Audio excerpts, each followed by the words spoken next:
seguindo com o nosso estudo de teologia sistemática, acompanhando a teologia sistemática do N. Gruden. A gente está falando a respeito da doutrina da palavra de Deus e agora a gente vai falar a respeito da inerrância da palavra de Deus, da inerrância da Escritura. E a pergunta que a gente está fazendo aqui, orientando, é: existem erros na Bíblia? E vamos ver qual é a resposta que a gente dá para isso. Lembrando que a gente está destacando 4 características principais das Escrituras. A gente está falando sobre a autoridade das Escrituras, sobre a clareza ou perspicuidade das Escrituras, a necessidade da Escritura e a suficiência da Escritura. A gente também falei que a gente pode memorizar essas 4 características pensando no acrônimo SNAP. As iniciais dessa palavrinha aqui formam então suficiência, necessidade, autoridade e perspicuidade ou clareza. Vê que aqui não tem inerrância. A inerrância, muitas vezes ela é tratada como parte da autoridade da Escritura. Quando a gente estava falando sobre autoridade, a gente já fez algum comentário a respeito de inerrância, mas aqui, porque esse é um tema importante e tem afetado bastante a igreja contemporânea, vale a pena a gente tratar desse tema da inerrância de maneira separada, como um tópico à parte, para poder dar a atenção necessária. Então vamos lá. Começando com o seguinte: qual é o significado da inerrância? O que a gente quer dizer quando a gente fala sobre a inerrância das Escrituras? E a definição é a seguinte: a inerrância da Escritura significa que a Escritura, nos manuscritos originais, não afirma nada que seja contrário aos fatos. Essa é a nossa definição aí de inerrância com a qual a gente está trabalhando. Então, a definição, em termos simples, significa apenas que a Bíblia sempre diz a verdade e que sempre diz a verdade sobre tudo o que fala. Em tudo aquilo que a Bíblia fala, em todos os detalhes, a Bíblia está sempre falando a verdade. Não apenas falando a verdade de uma maneira ampla, ainda que cometendo alguns erros aqui e ali, mas que em todos os detalhes a Bíblia está sempre falando a verdade. Essa definição não significa que a Bíblia nos diga todos os fatos que devemos saber sobre qualquer assunto, mas afirma que o que diz sobre qualquer assunto é verdade. Quer dizer, a Bíblia ela não nos oferece, muitas vezes, as informações exaustivas que talvez a nossa curiosidade possa pedir. Mas ainda assim, a Bíblia sempre fala a verdade em todas as coisas que ela fala. Existe uma relação, então, entre autoridade e inerrância.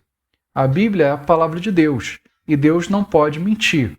A gente já viu alguns textos a respeito disso, quando a gente estava falando a respeito da autoridade da Escritura, aqui, 2 Samuel 7:28.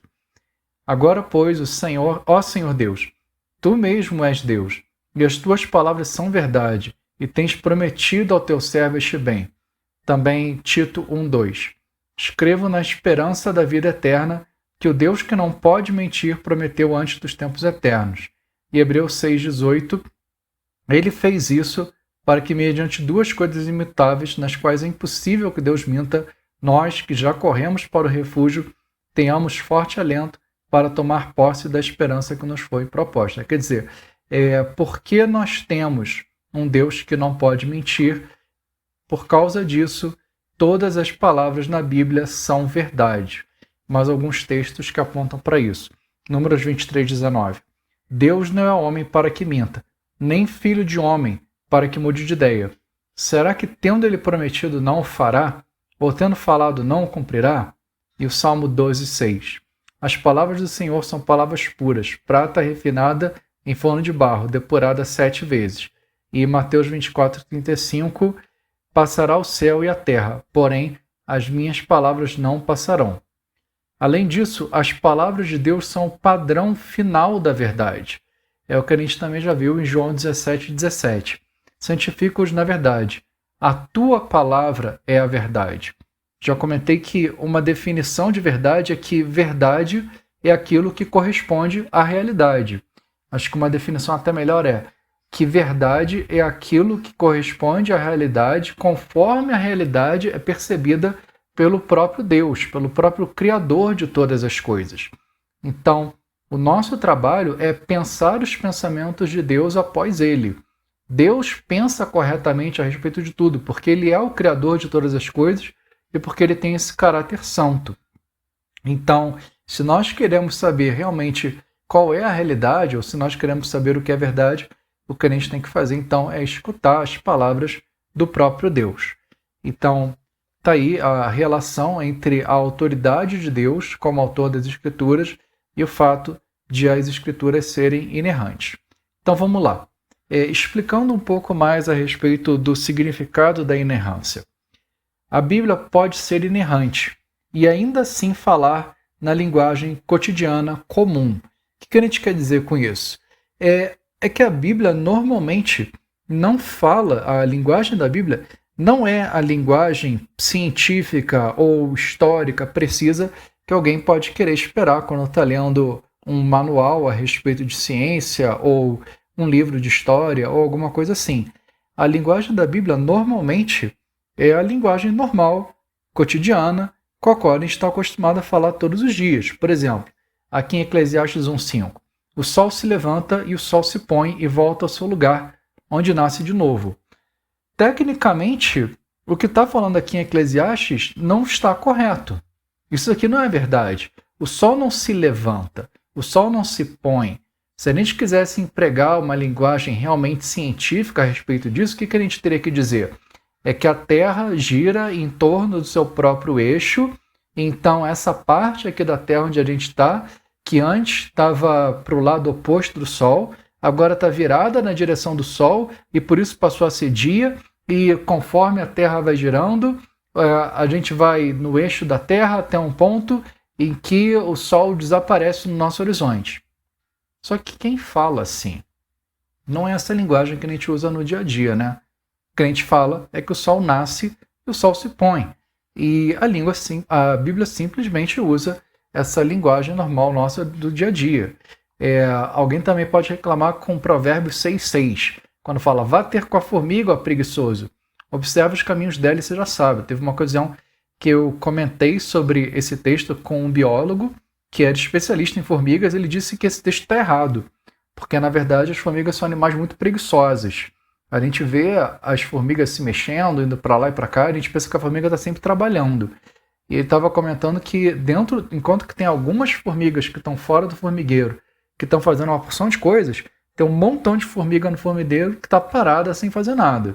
Bom, vou considerar que esse cara sabe mais a respeito de formigas do que a gente, mas eu vou dizer o seguinte, do nosso ponto de vista, o que parece, para quem nunca estudou formigas? É que as formigas estão lá, sempre bastante atarefadas, estão trabalhando, ela não fica parada, a formiga não é um bicho preguiçoso. Então, essa linguagem é válida. Outra passagem que também alguém pode fazer uma objeção aqui, em Lucas 13:19. É semelhante a um grão de mostarda que um homem plantou na sua horta e cresceu e fez-se árvore, e as aves do céu se aninharam nos seus ramos. Tem passagens paralelas a isso em outros dos evangelhos que falam que o grão de mostarda é a menor das sementes. E alguém pode dizer o seguinte, que isso não é verdade, que existem sementes menores do que um grão de mostarda. Mas, de novo, essa é uma linguagem comum do dia a dia, uma maneira de falar. O grão de mostarda é muito pequeno. E também dizer que cresceu e se fez árvore, mas espera aí, a mostarda não vem de uma árvore, vem de um arbusto. Mas o que a gente está falando é o seguinte, isso aqui não são passagens que estão se propondo a ter uma precisão científica, mas sim a transmitir um outro tipo de mensagem. E essa mensagem ela é compreendida por quem está lendo. Também em relação à precisão histórica. Vamos comparar aqui dois textos, Atos 9:23 e Gálatas 1:18. Em Atos 9 fala o seguinte, decorridos muitos dias, os judeus resolveram matar Saulo. E já em Gálatas 1:18, passados 3 anos, fui a Jerusalém para me encontrar com Cefas e fiquei 15 dias com ele. Quer dizer, aquilo que Lucas chama de muitos dias em Atos, Paulo explica em Gálatas que na verdade foram 3 anos. Vê que, de novo, a maneira como Lucas está se expressando em Atos talvez não seja a maneira mais precisa que alguém poderia esperar. Se alguém está curioso de saber exatamente quanto tempo se passou na vida de Paulo nessa ocasião, não vai ter uma resposta muito clara a partir do livro de Atos. Mas quando a gente compara com Gálatas, a gente entende que os tais muitos dias, na verdade, foram alguns anos que se passaram da vida de Paulo. Mas, de novo, isso acontece porque a Bíblia fala numa linguagem comum do dia a dia e muitas vezes não na linguagem que alguém esperaria de um texto científico ou de alguém que está realmente querendo contar as coisas com minúcia de detalhes. Essa afirmação de que a Bíblia pode ser inerrante e ainda assim falar com a linguagem contemporânea também se aplica quando a Bíblia fala a respeito de números. Olha só uma comparação aqui entre 2 Samuel 24:9 e 1 Crônicas 21:5. Em 1 Crônicas diz o seguinte: Joabe apresentou a Davi o resultado do recenseamento do povo. Havia em Israel 1.100.000 homens que puxavam da espada. Em Judá eram 470.000 homens que puxavam da espada. Já segundo Samuel diz o seguinte: Joabe apresentou ao rei o resultado do recenseamento do povo. Havia em Israel 800.000 homens de guerra que puxavam da espada, e em Judá eram 500.000. Quer dizer, o que está acontecendo aqui? Será que existe uma imprecisão em alguns desses textos? Ou será que a gente está vendo uma contradição entre 1 Crônicas e 2 Samuel? A resposta que tem que dar é não. De novo, não é impossível que a Bíblia seja inerrante e ainda assim ela arredonde alguns números ou que a matemática que está sendo usada seja diferente da matemática mais precisa que nós podemos esperar. Talvez um desses textos aqui está arredondando, está jogando para 1.100.000 homens, quando em outro texto falam que são 800.000, ou a gente não sabe se nesse caso aqui esses números estavam sendo somados em um desses textos. De novo, esse tipo de coisa que acontece nos números é diferente daquilo que um leitor contemporâneo talvez esperasse, de uma precisão numérica que dissesse até os últimos detalhes, quantas pessoas foram contadas no censo. A gente tem vários exemplos na Bíblia, isso na verdade é um fenômeno bastante bem estudado, que a maneira como os hebreus ou como os judeus usavam números é diferente da maneira como nós hoje esperamos que os números sejam usados. A gente às vezes espera muita precisão no uso de números. E o que a gente encontra frequentemente na Bíblia é que a maneira como eles se expressam era bem diferente disso. Eles às vezes fazem o que para nós pode parecer uma coisa imprecisa, mas é simplesmente a linguagem comum do dia a dia que a gente encontra com frequência nesses textos. Outro ponto que também isso aparece, o fato de a Bíblia poder ser inerrante e ainda assim falar numa linguagem cotidiana. Quando a gente vê medidas na Bíblia, olha só como fala o texto de Lucas 22:41, pegando primeiro aqui na Nova Almeida Atualizada. Na Nova Almeida Atualizada diz o seguinte: ele, por sua vez, se afastou um pouco e de joelhos orava. Na Nova Almeida Atualizada esse texto aparece assim. Na Almeida Revista Atualizada tem uma tradução um pouco mais literal do texto, diz o seguinte: ele, por sua vez, se afastou cerca de um tiro de pedra e de joelhos orava. Aí você pensa, poxa, mas o que será que é um tiro de pedra? Pior ainda, o que é cerca de um tiro de pedra? Talvez a linguagem que alguém fosse esperar aqui é que Jesus se afastou exatamente 90 metros ou o que seja.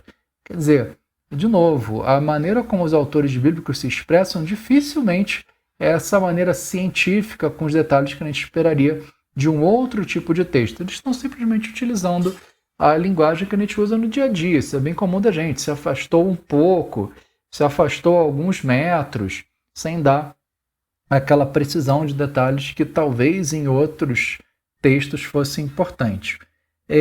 Também existem outras frases que são aparentemente imprecisas na Bíblia. Aqui, por exemplo, 1 Coríntios 2:2, Paulo diz o seguinte: porque decidi nada saber entre vocês a não ser Jesus Cristo e este crucificado. Mas espera aí, Paulo decidiu nada saber a não ser Jesus Cristo? Claramente Paulo sabia de uma porção de coisas. Pois é, essa é uma linguagem comum que a gente usa todos os dias. Paulo que parece que ele está usando uma hipérbole quando ele diz decidir não saber nada. Não é que ele não sabia de literalmente nada, mas o ponto dele é que ele estava enfatizando Jesus Cristo acima de qualquer outra coisa. Ou também aqui em Marcos 10, 21. Jesus, olhando para ele com amor, disse: só uma coisa falta a você. Vá, vende tudo o que tem, dê o dinheiro aos pobres e você terá um tesouro no céu. Depois venha e siga-me. Esse é um texto que muito frequentemente as pessoas interpretam mal e pensam que Jesus está falando que a salvação desse homem com que ele está falando, a salvação do jovem rico, dependeria então disso, que ele vendesse todos os seus bens. Agora, se isso for verdade, se for verdade que a salvação do jovem rico ela dependeria de ele vender os seus bens, então esse texto estaria ensinando que existe mais de uma forma da gente ter salvação. Está dizendo que algumas pessoas são salvas pela fé e outras pessoas são salvas por vender os seus bens e dar os bens aos pobres. Mas a Bíblia é bem clara, só existe uma maneira de ser salvo, que é mediante a fé em Jesus Cristo. Então não parece ser o que está acontecendo aqui nesse texto. Quando Jesus fala só uma coisa falta a você, então esse jovem era praticamente perfeito. Ele só tinha um problema que tinha que resolver. Então aqui a gente estaria vendo o diálogo entre as duas pessoas mais santas que já existiram, Jesus Cristo e esse jovem rico.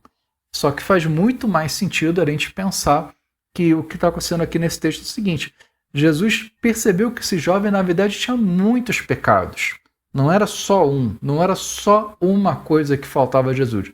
Mas Jesus decidiu desafiá-lo justamente numa coisa que era particularmente difícil para esse jovem, que era o apego que ele tinha para as riquezas. Então, quando Jesus fala só uma coisa falta a você, não é que literalmente só faltava uma coisa, mas que esse era um pecado em particular no qual esse jovem precisava ser desafiado. E também aqui em Marcos 1,5. Saíam a ter com ele toda a província da Judéia e todos os habitantes de Jerusalém, e confessando seus pecados eram batizados por ele no Rio Jordão. Está falando aqui sobre o ministério de João Batista. Quando fala aqui que toda a província da Judéia e todos os habitantes de Jerusalém iam ser batizados por João, claramente isso não é literalmente verdade. Inclusive porque a gente vê nesse texto que muitas pessoas não foram batizadas por João Batista e que questionavam aquilo que João Batista estava fazendo. Então, diante disso, essa, mais uma vez, é uma maneira de falar. Quando a gente diz algo como toda a cidade estava lá, não é que todo mundo literalmente estava lá, mas que estavam realmente muitas pessoas. Isso é simplesmente a linguagem comum que a gente usa no dia a dia e que aparece aqui nas Escrituras também. Outra explicação. A Bíblia pode ser inerrante e ainda incluir citações não literais ou citações livres. Isso acontece frequentemente com o Novo Testamento citando o Antigo Testamento. Aqui, por exemplo, em Mateus 2, 5 e 6. Eles responderam: em Belém da Judéia, porque assim está escrito por meio do profeta. E você, Belém, terra de Judá, de modo nenhum é a menor entre as principais de Judá, porque de você será o guia que apacentará o meu povo Israel. Quer dizer, aqui esse texto fala que esse texto foi falado pelo profeta.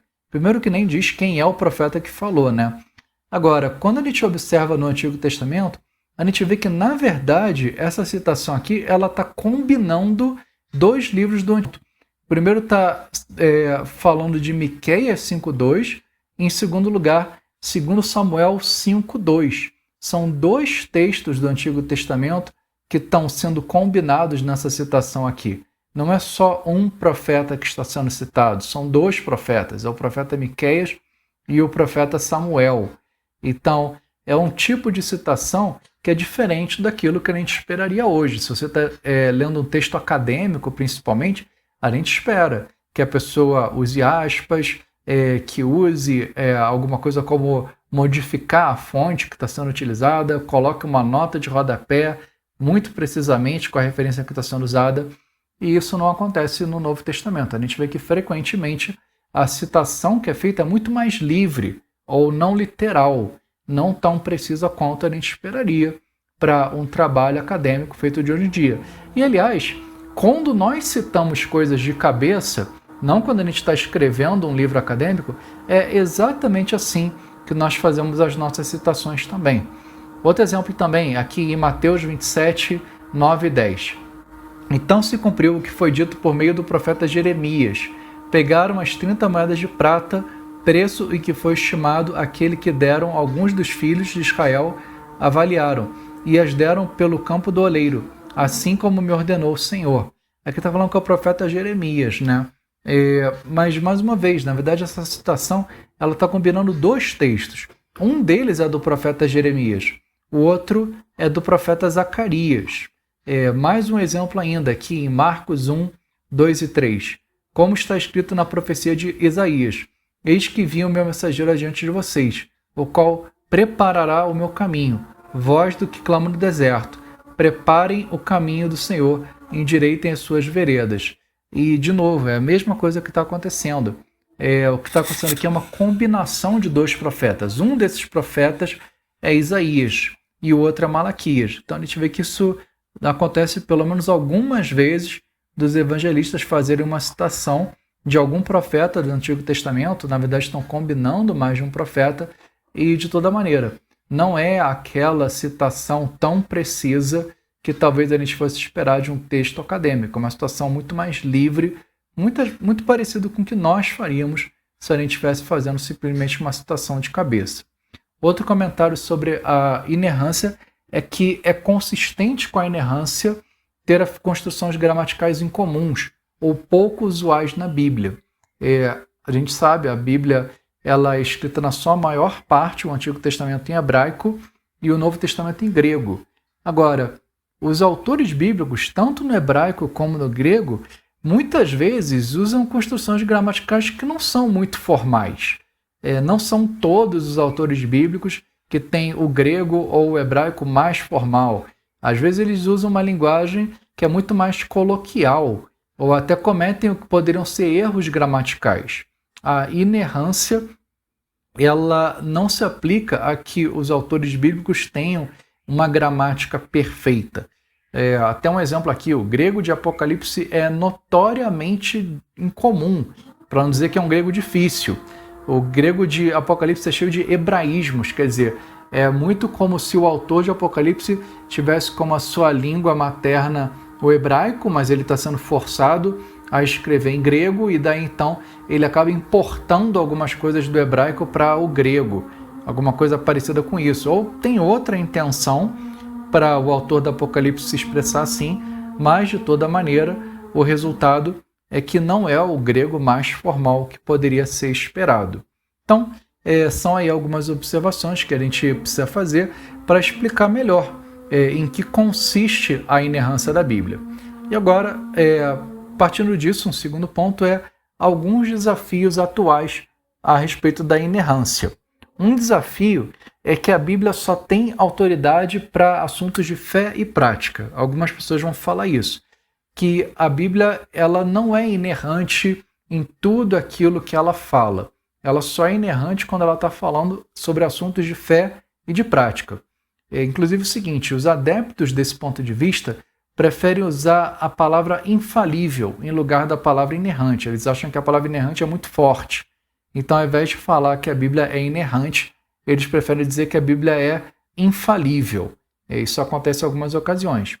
No entanto, quando a gente pega a Bíblia, a gente vê que ela afirma várias vezes que toda a Escritura é inspirada por Deus e útil, não apenas algumas partes. E o texto que a gente já viu, falando antes, em 2 Timóteo 3, 16 e 17, quando diz que toda a Escritura é inspirada por Deus e útil para o ensino. Quer dizer, toda a Bíblia, em todas as suas partes. Isso faria, então, que pensar que a Bíblia ela só tem autoridade quando está falando de assuntos de fé e de prática, não faz justiça àquilo que a Bíblia fala a respeito dela mesma. Também em Romanos 15:4. Pois o que no passado foi escrito, para o nosso ensino foi escrito, a fim de que pela paciência e pela consolação das Escrituras tenhamos esperança. Quer dizer, mais uma vez, está falando a respeito de tudo aquilo que foi escrito no Antigo Testamento, não apenas algumas partes que seriam relevantes para a nossa fé e para a nossa prática. E as afirmações do Salmo 12:6 e do Salmo 119:96 também são pertinentes aqui. As palavras do Senhor são palavras puras, prata refinada em forno de barro, depurada 7 vezes. E tenho visto que toda a perfeição tem seu limite, mas o teu mandamento é ilimitado. Quer dizer, a ideia de que a Bíblia está correta em tudo o que ela fala, não apenas em algumas partes que seriam pertinentes para a nossa fé e para a prática. Outra coisa que a gente deve responder a essa objeção é que os autores do Novo Testamento confiam nos menores detalhes do Antigo Testamento. Peguei alguns exemplos aqui que estão todos no capítulo 12 do Evangelho de Mateus. Olha só, primeiro nos versículos 3 e 4. Mas Jesus lhes disse: vocês não leram o que Davi fez quando ele e os seus companheiros tiveram fome, como entrou na casa de Deus e comeram os pães da proposição, os quais não era lícito comer, nem a ele, nem aos que estavam com ele, mas exclusivamente ao sacerdote? Quer dizer, esse parece ser um detalhe sem menor importância da história de Davi. Quando a gente está lendo lá nos livros de Samuel, comenta que Davi uma vez passou por isso, como ele comeu o pão da proposição. Parece ser um detalhe histórico de menor importância e que não precisaria estar correto. Mas não, Mateus trata isso como um detalhe histórico da maior importância para aquilo que Jesus está querendo ensinar nesse momento. Então, não é que a Bíblia está correta apenas em alguns assuntos que são pertinentes para a fé e prática, mas que a Bíblia está correta em todos os assuntos, porque todos os assuntos de que a Bíblia fala acabam sendo relevantes para a nossa fé e para a nossa prática. Mesma coisa aqui no versículo 40, Jesus reafirma que Jonatas esteve 3 dias e 3 noites no ventre do grande peixe.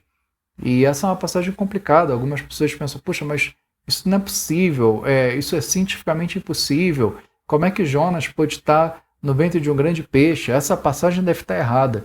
E, no entanto, veja só, Jesus trata essa passagem como sendo verdadeira, que isso de fato aconteceu com o profeta Jonatas.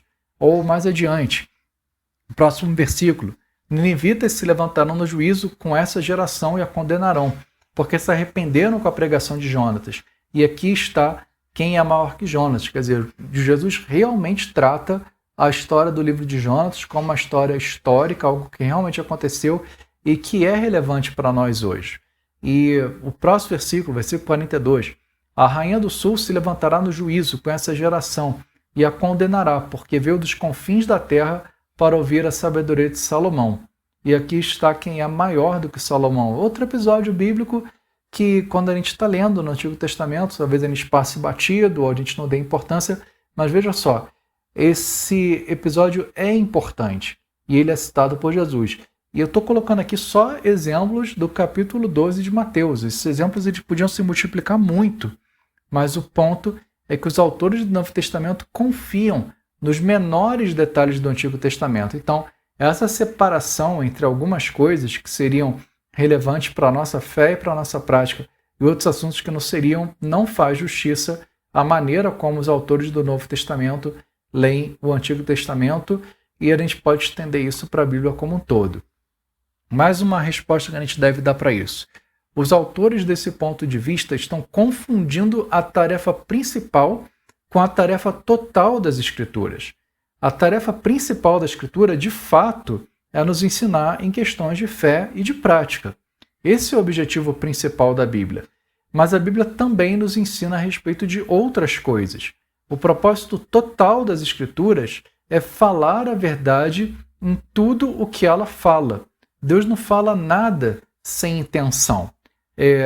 Tudo o que Deus fala, ele tem um propósito de estar falando para nós, e ainda que a gente possa afirmar corretamente que o objetivo principal da Bíblia é nos ensinar em questões de fé e de prática, esse não é o objetivo total da Bíblia. E, finalmente, nós não podemos adicionar ou remover nada da palavra de Deus. A gente já viu aqui os textos de Deuteronômio 4:2 e de Apocalipse 22:18 e 19, os dois textos que apontam para a mesma coisa.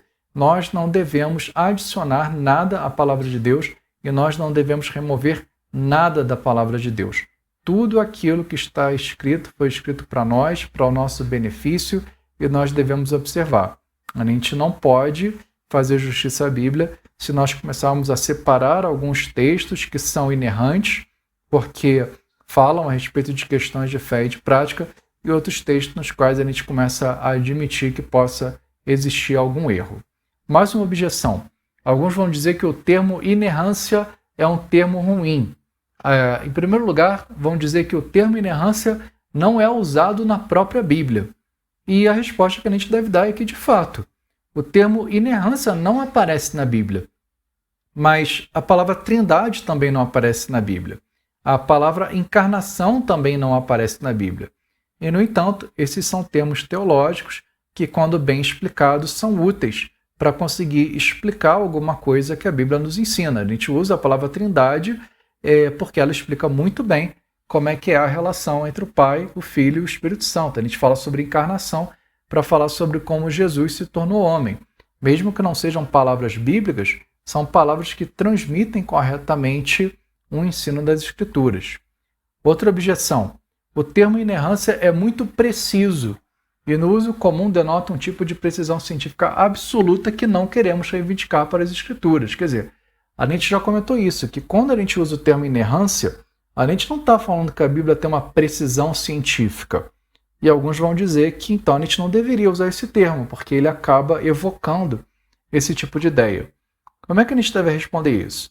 Em primeiro lugar, os estudiosos que usam o termo inerrância definiram esse termo claramente por mais de 100 anos e sempre permitiram as limitações associadas ao discurso em linguagem comum. Quer dizer, aqueles que reclamam que o termo inerrância ele denota um tipo de precisão que a gente não encontra nas Escrituras, não estão entendendo como esse termo inerrância foi cunhado e a maneira como ele tem sido utilizado já há mais de 100 anos pelos estudiosos que afirmam a inerrância das Escrituras.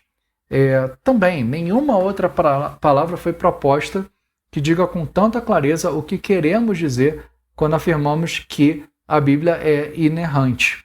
Se alguém pudesse oferecer um termo melhor, talvez a gente pudesse alegremente começar a usar esse novo termo. A questão é que as pessoas reclamam algumas vezes do termo inerrante sem propor algum outro termo que seja melhor do que esse daí. E, finalmente, na igreja de hoje, parece que não podemos continuar a discussão em torno desse tópico sem o uso desse termo. O termo inerrância já é um termo que já está sacramentado. Esse é o termo que é utilizado na Declaração de Chicago sobre Inerrância Bíblica, de 1978. É um documento bastante importante, do qual participaram alguns dos melhores eruditos daquele período de tempo ali. Alguns deles sobrevivem até hoje, inclusive, ou continuaram trabalhando no período posterior a esse, e foi essa declaração que definiu o que a maioria dos evangélicos quer dizer com inerrância.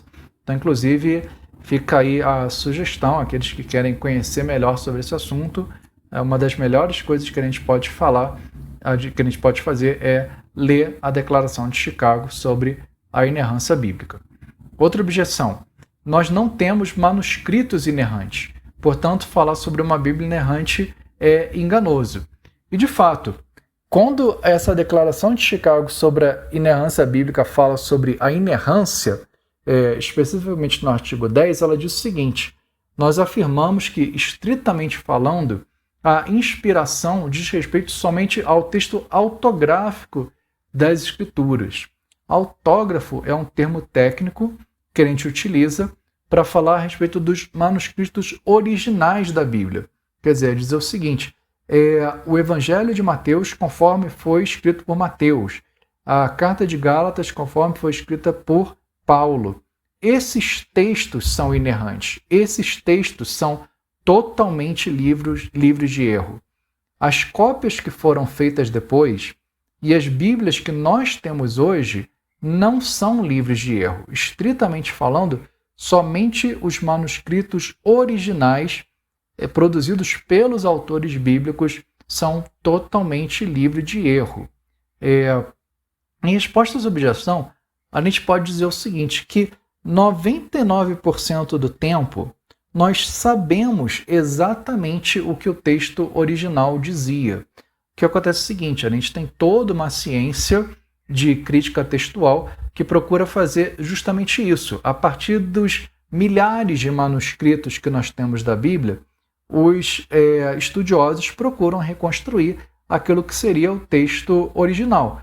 Eles podem dizer, examinando esses manuscritos, e cada vez a gente tem mais acesso em manuscritos, cada vez a gente tem se desenvolvido mais nesse tipo de estudo, e a gente hoje consegue reconstruir com um grau de precisão extremamente elevado aquilo que estava nos textos originais. A gente não precisa ter dúvidas a respeito de nenhuma doutrina central das Escrituras quando a gente pensa que aquilo que nós temos hoje não são os manuscritos originais, mas são cópias e que essas cópias em si não estão livres de erros. E, além disso, é extremamente importante afirmar a inerrância dos documentos originais. A gente precisa fazer essa ressalva. Pelo seguinte, a gente sabe que aquelas cópias às quais nós temos acesso não são livres de erro. E essas cópias subsequentes, então, foram feitas por homens sem nenhuma reivindicação ou garantia de Deus de que seriam perfeitas.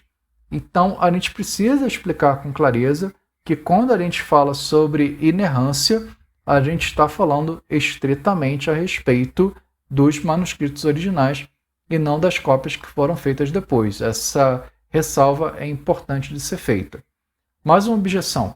Os escritores bíblicos acomodaram suas mensagens em pequenos detalhes às falsas ideias correntes em seus dias e afirmaram ou ensinaram essas ideias de maneira incidental. Quer dizer, os autores bíblicos eles falaram pequenas mentiras ou falaram mentiras brancas. Isso era necessário para a comunicação com o seu público no seu contexto original.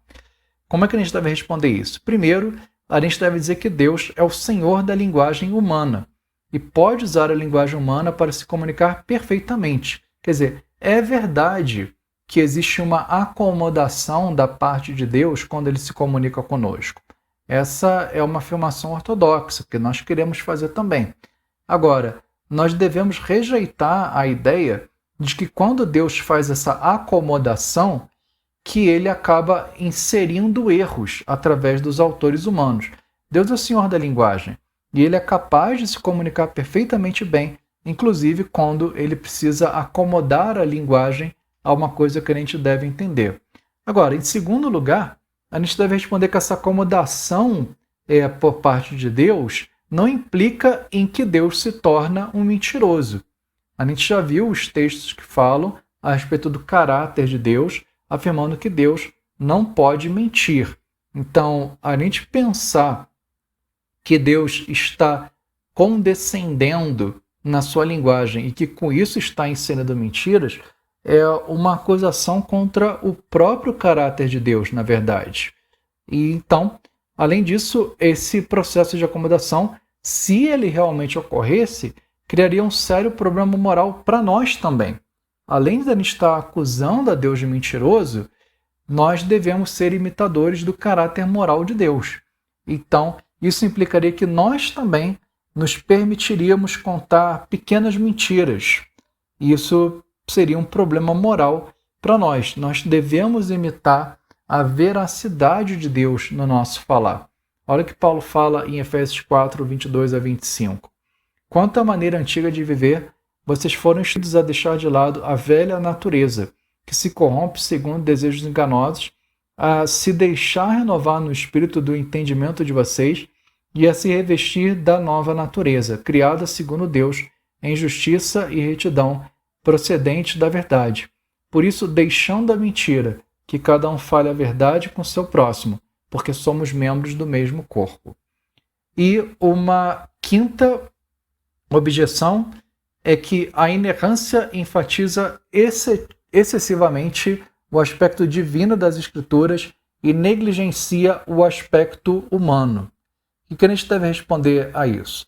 Embora a Bíblia seja totalmente humana, no sentido de que foi escrita por seres humanos usando sua própria linguagem, a atividade de Deus em supervisionar a escrita da Escritura e fazer com que ela seja também a palavra de Deus significa que ela é diferente de outros escritos humanos, principalmente nesse aspecto. A Bíblia não inclui erros.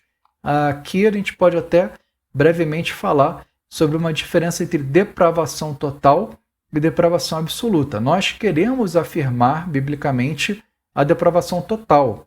Significa que todo o nosso ser está manchado pelo pecado. Isso é diferente de falar de uma depravação absoluta. Queria dizer que nós somos tão pecadores quanto nós poderíamos ser. As pessoas de fato mentem, ou as pessoas de fato se enganam, mas não é bíblico dizer que as pessoas mentem ou que as pessoas se enganam o tempo todo. Menos seres humanos pecadores são capazes de falar a verdade muitas vezes.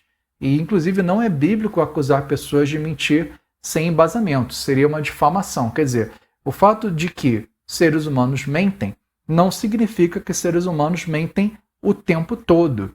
Ou o fato de que seres humanos se enganam não quer dizer que seres humanos se enganam o tempo todo.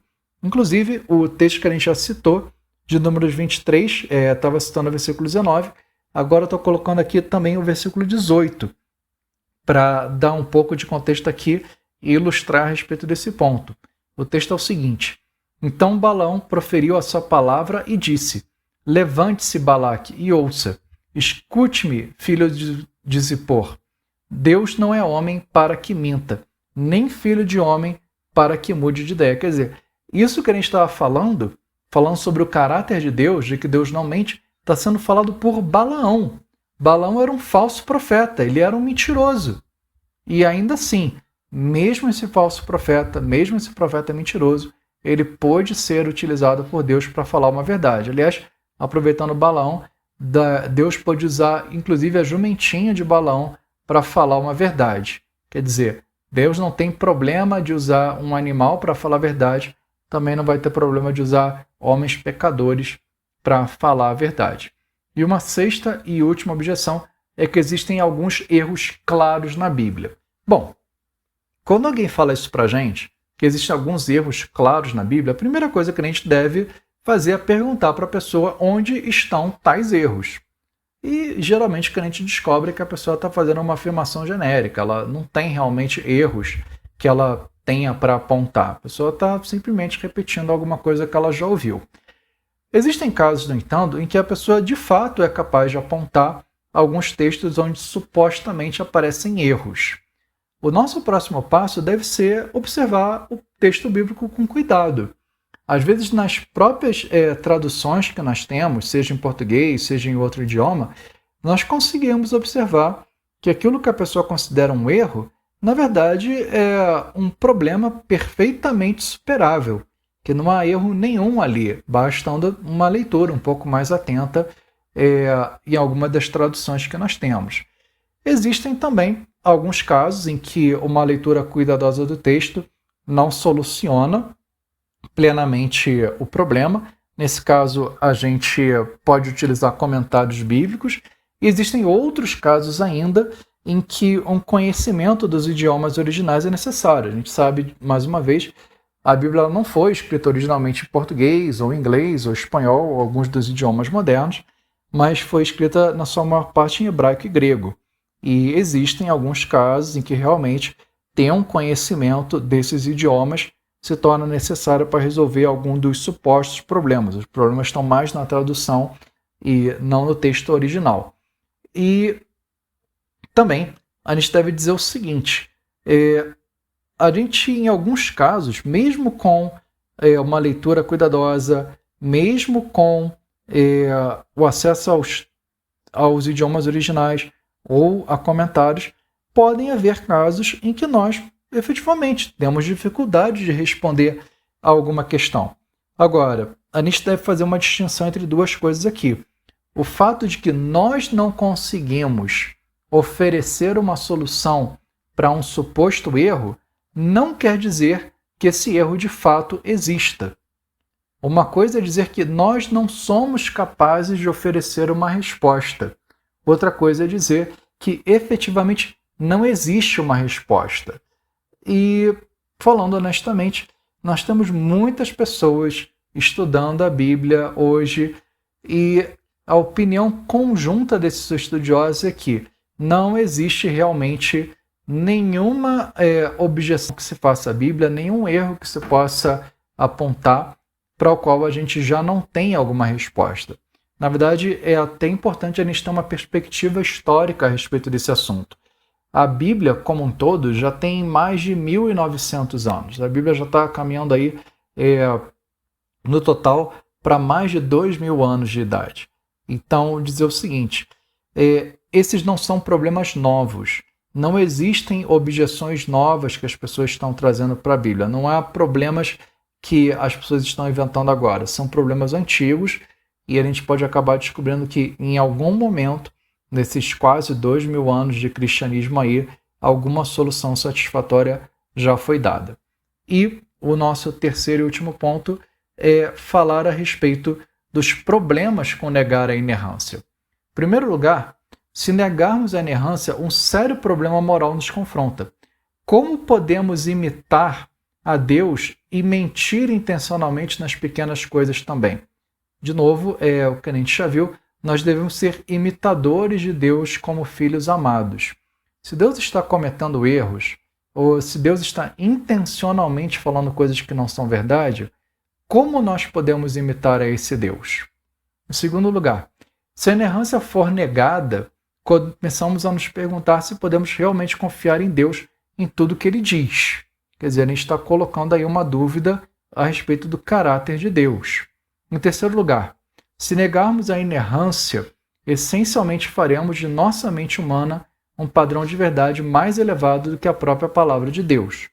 E nós já falamos a respeito disso, da autoridade da Escritura. A Escritura ela tem autoridade em si mesma por ser a palavra de Deus.